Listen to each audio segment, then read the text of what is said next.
Let's take our stories for today. We'll be starting with The Nation. Major headline, Tinubu, we have met 2025 revenue targets, gain stability. Shettima to president, I won't take our bond for granted.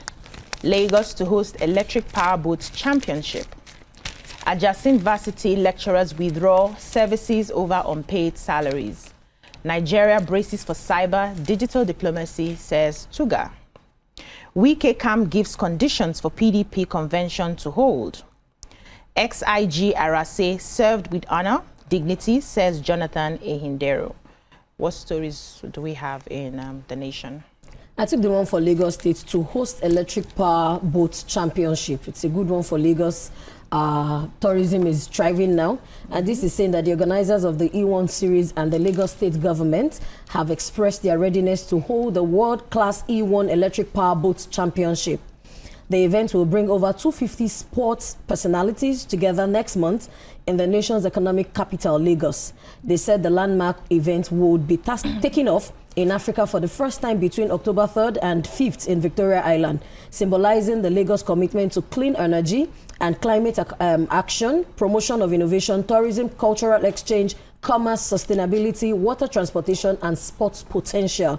The event is a major milestone for the sports for the Lagos State. The event is a major milestone for the sports and for the Lagos role in global sustainability at conversations. At the news conference on Monday, the Chief Executive Officer CEO of E1 Series, Mr. Rodi Basso, also hinted that 9 teams, including Didier Drogba's and Will Smith, will be in Lagos for the electric boat racing Basso. Wow. Basso also said that the technology-driven sports will be sustained in partnership with the Lagos State government.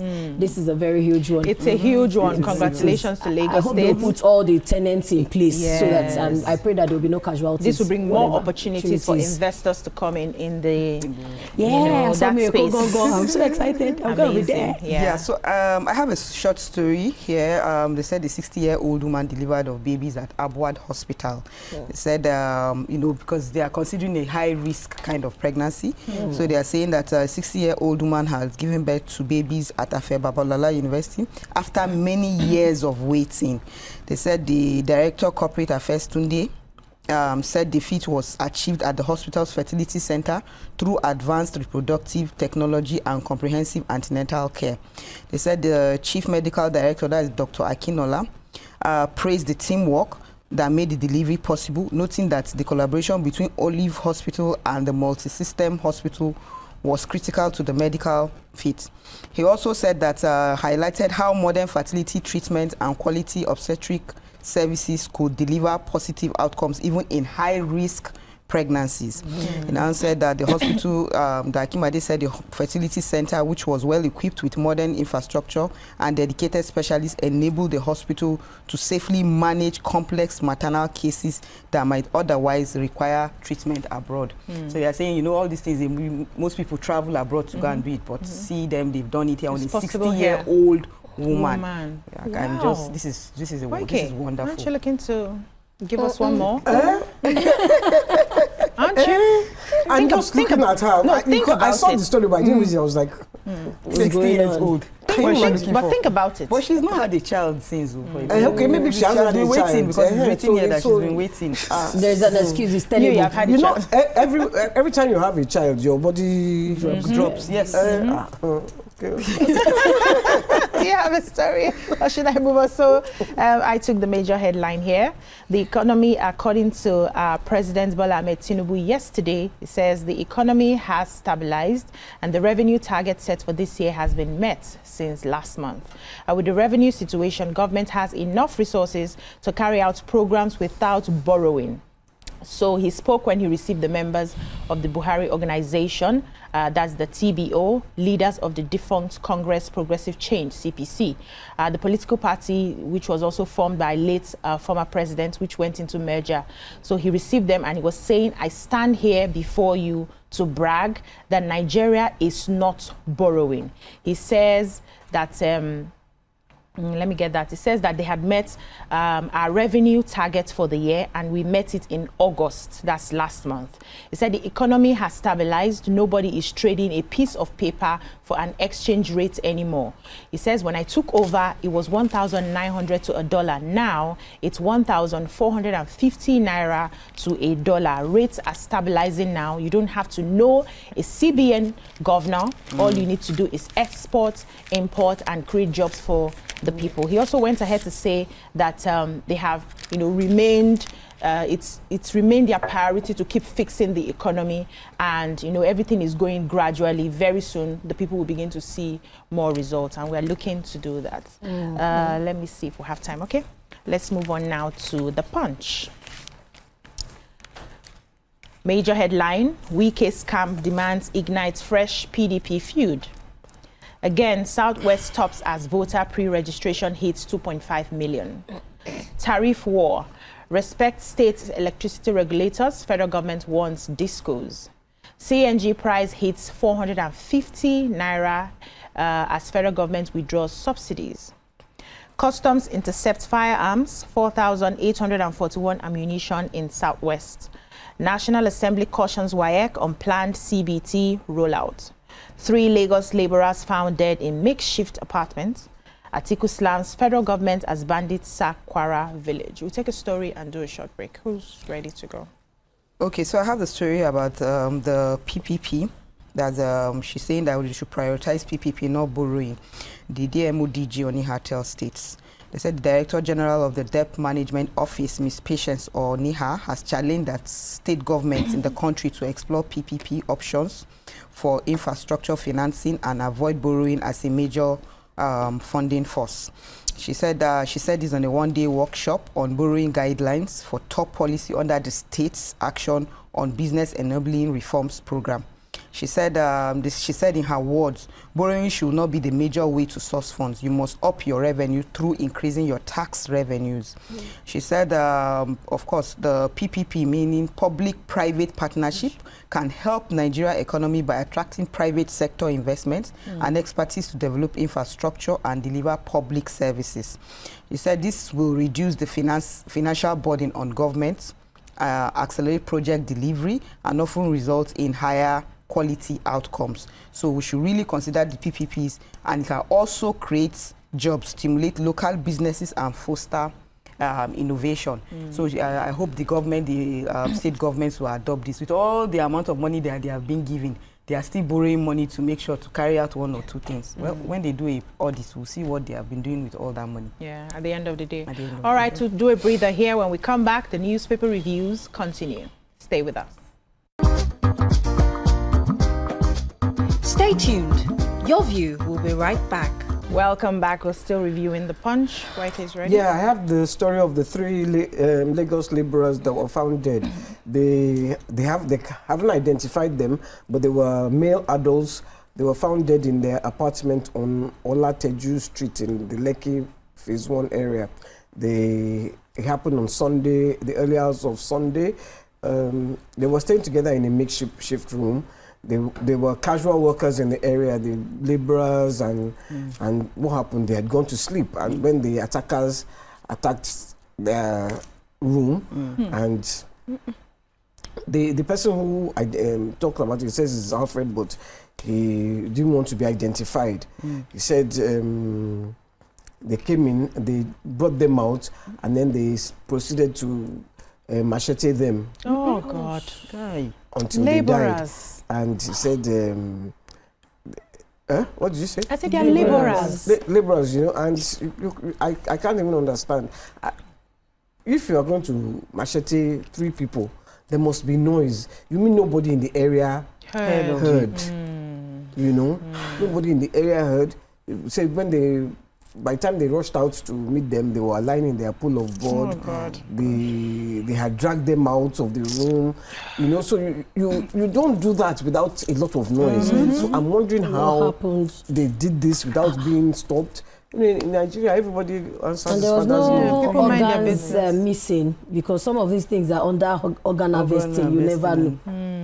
But it's just sad. But if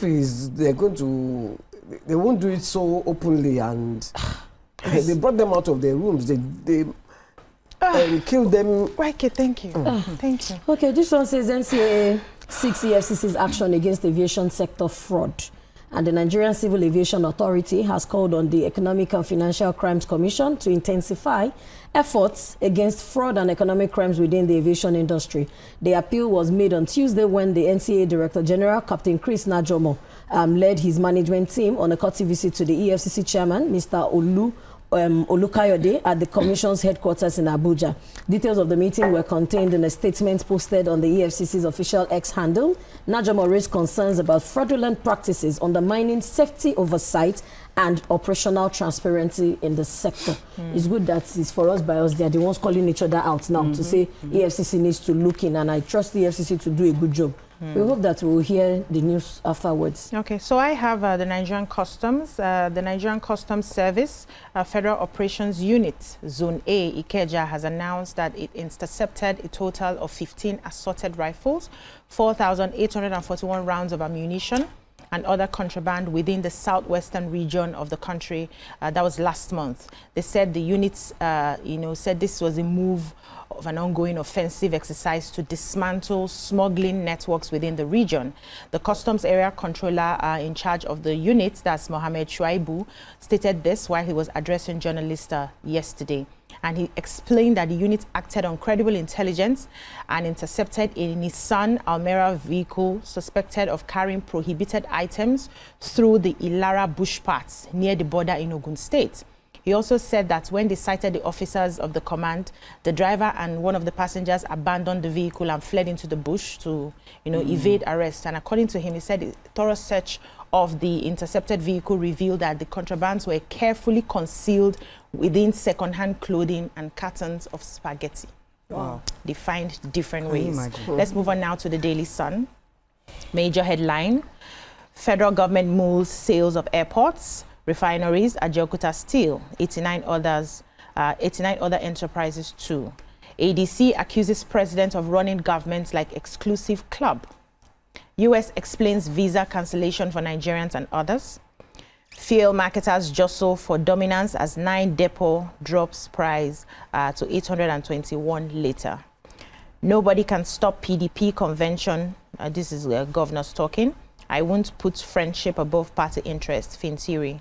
Insecurity is APC's strategy to remain in power, says Baba Ahmed. I've met my revenue target for 2025. This is the president. What do we have in the Sun? I have NIS to establish the first secondary school in Zamfara.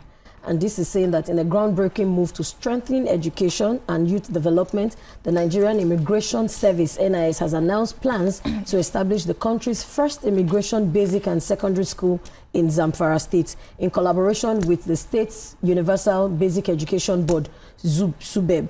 This was contained in a statement by Ibrahim Musa Maizari, the Public Relations Officer for Zamfara State Universal Basic Education. The controller of the Immigration Zamfara State Command, Ms. Aliyu, disclosed that when she led the management team on the courtesy visit to the executive chairman of the ZUZUBEB, Professor Nasir Gaba Anka Maman, Sokoto South, Ms. Aliyu explained the Immigration Service extend beyond passport issuance, stressing the service vision to contribute to the educational advancement of Nigerian children. He also revealed that academic activities are expected to commence in 2025 on a temporary site, with plans to introduce training and co-curricular activities aimed at nurturing discipline, patriotism, and leadership amongst young people. The meeting was attended by management staff of both institutions, explored frameworks for collaboration and mutual support to ensure a successful takeoff of the school and to strengthen the future of education in Zamfara State and beyond. This is good. We hope that the Nigerian Customs too, they'll follow suit. The Nigerian police, I think they have schools already, and the military, so it's a laudable one. That's a good one. Yeah. So The People's Democratic Party have said they will not allow anyone to take them to the slaughter slab. The chairman of the forum, the Bauchi State Governor Bala Mohammed, had stated this at the inauguration of the PDP National Convention yesterday, and that they were not afraid to take anyone in their bid to move the party forward. This is as the PDP National Chairman have said that they're going to hold the convention in Oyo State in Ibadan, tension has been rising from the opposition in the party. You know, there is the Wike faction, there is the other faction. So I don't know why they are blowing hot and gold. If you want to sack Wike, sack him. If you can't sack him, just say sorry, They sir. should go with their full chest. Just go. Stop using guy us. is just a great He's a politician. thorn The in guy their is just- flesh. yeah. He is a thorn in their Just- flesh. Yeah. Just plain. So I have a Yeah. story here. The United States government has given reasons for cancelling visas issued to Nigerians and nationals of other countries. The embassy of the U.S. told Daily Sun that a recent report on the issue was in the interest of national security. The report titled "The Quiet Revocation: Why is the U.S. silently cancelling Nigerians' visas?" They said in recent weeks, an unsettling trend has quietly unfolded. The U.S. Embassy in Nigeria has begun revoking valid visas previously issued to Nigerian citizens. This is not that you are coming to apply and you don't even have a date, because some people don't have a date till like 2027 or 2028. Now you already have visa. They'll just send you an email to come submit your passport for checks, and then they revoke the visa. That's what has been happening. They said this is not a rumor or speculation. Dozens of affected Nigerians, professionals, entrepreneurs, frequent travelers have received formal letters instructing them to submit their passport at the consulate, and this then happens. So it says what makes this development even more alarming is the veil of silence. They did not say anything about it, you know, and the person who was making the report said he has reviewed about 8 of these cancellations. There's no reason behind the cancellation. But then I think the US responded and said they are doing whatever it takes to protect their own people, that they have brought in a lot of people who come into the US and refuse to go. Many of them come and start committing fraud, you know, criminal activities and all of that. So they are doing whatever it takes according to their constitution to make sure that they protect their own people first before others. So if they suspect anything around maybe your name, who you are, really, they can revoke, they have a right to revoke that visa. I don't blame them. I don't tire. I don't. When you see, we don't carry ourselves. Why would you go for a visa, collect a visa for 3 months, and then go stay there and for 7 years?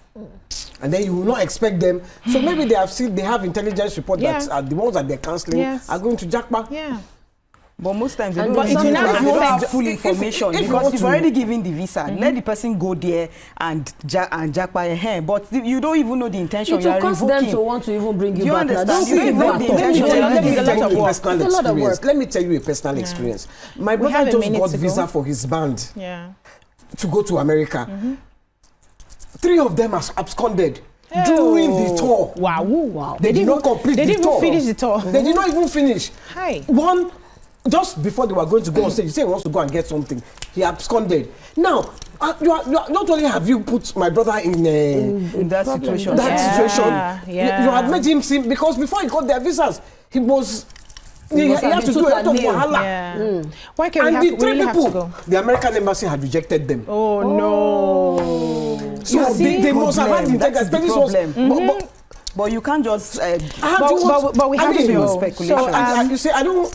Let's even behave with integrity, I beg. Yeah, we have to. We have to. So I want to read out. There's a picture story in Tribune. We are going now. We don't have time. Lagos to host Electric Powerboat Championship. You had taken the story, but I want to read out the people here in the picture story. From the left, we have Lagos State Commissioner for Transportation, Mr. Oluwaseun Osiemi. His counterpart for Tourism, Arts and Culture, Mrs. Toke Benson Awoyika. The co-founder, CEO, E1 Powerboat Racing, Roddy Basso, a Deputy Chief of Staff to the Governor of Lagos State, Mr. Sam Ebube, and Chairman, E1 Lagos GP Sponsorship and Fundraising Committee, Mr. Chris Oshafi, during the media parley on E1 Lagos GP Racing held at the Black Diamond Hotel, Victoria Island, Lagos on Tuesday. So congratulations once again to Lagos State. This is a major feat. That's all we can take on the newspaper reviews. Thank you, ladies, for your contribution. Next, we move on to the topics for today. Stay with us. We'll be right back. Stay tuned. Your View will be right back.